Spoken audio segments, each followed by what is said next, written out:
एक दरवाजे पर भिक्षा मांगने के लिए गए और संत दरवाजे पर जब भिक्षा मांगने के लिए गए तो उन्होंने अलग जगह आवाज लगाई, माता भिक्षाम दे, माता भिक्षाम दे, माता भिक्षाम दे।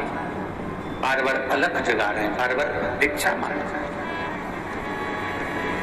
जब संत ने बार बार अलग जगाई तो अंदर से बुजुर्ग माता निकल कर आई और पात्र में थोड़ी सी खीर लेकर आई और वो खीर पात्र में लेकर आई और बाबा जी से कहा, बाबा जी लो आपका पात्र करिए, हम खीर डाल देंगे।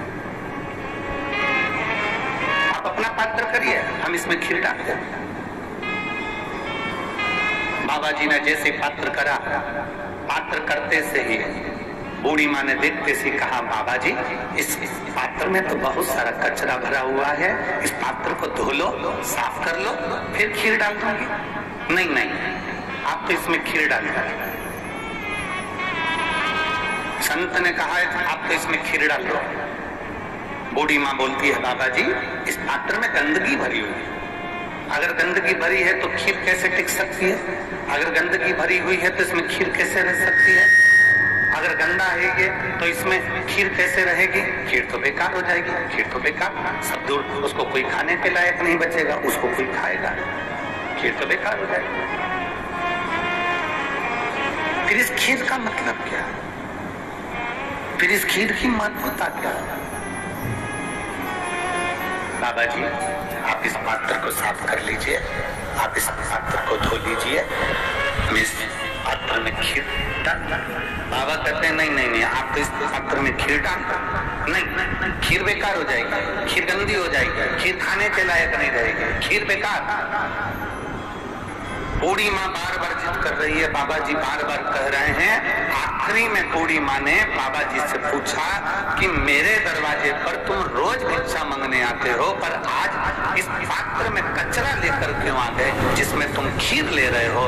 तो बाबा जी ने कहा, माँ मैं तेरे दरवाजे से रोज निकलता था और निकलता था तो मैं रोज भगवान का नाम लेते हुए जाता था, तू मेरे उस नाम को गुनगुनाती रहती थी, पर मैं तेरे दरवाजे से जब वापस निकल कर जाता था तो तेरे दरवाजे से झगड़े की आवाज आती थी, लड़ाई की आवाज आती थी, अपशब्द की आवाज आती थी, आड़े टेढ़ी बातों की आवाज आती थी। इसलिए माँ मैं ये कचरे का पात्र लेकर आया हूँ। तो इससे क्या बताना चाहते हो? बाबा जी ने कहा, माँ मैं ये बताना चाहता हूँ कि पात्र में कचरा भरा है तो खीर इसमें अच्छी नहीं रह सकती। उसी तरह मन में अगर निंदा, कपट, चुगली, बेईमानी भरी है तो भगवान का नाम इसमें नहीं रह सकता, इसमें परमात्मा का नाम नहीं दे सकता, इसमें परमात्मा विराजमान नहीं दे सकता, क्योंकि इसके अंदर कचरा भरा, इसके अंदर कपट भरा, इसके अंदर बेईमानी भरी, इसके अंदर छल भरा, इसके अंदर प्रपंच भरा, तो फिर भगवान कैसे रहेगा? फिर परमात्मा कैसे रहेगा? भगवान को अगर, मेरे देवाधिदेव महादेव को आपके भीतर अगर रखना है, मेरे देवाधिदेव महादेव को आपके अंदर रखना है, तो भगवान शिव को विराजमान करने के लिए अपने मन को शीतलता का अनुभव कराइए अपने भीतर। और तेरी कृपा बिना न हिले एक भी अणु, लेते हैं श्वास तेरी कृपा से।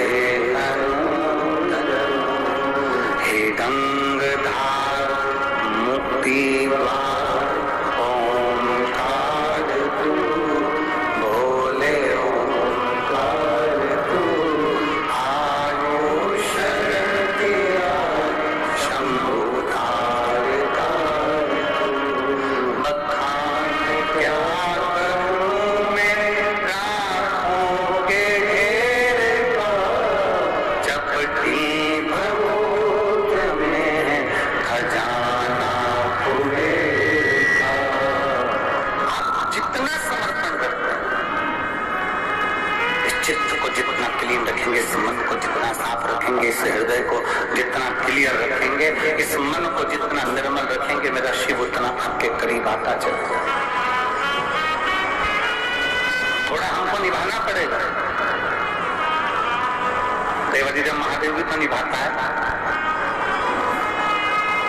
शिव भक्तों के लिए आज कथा का दूसरा दिन है।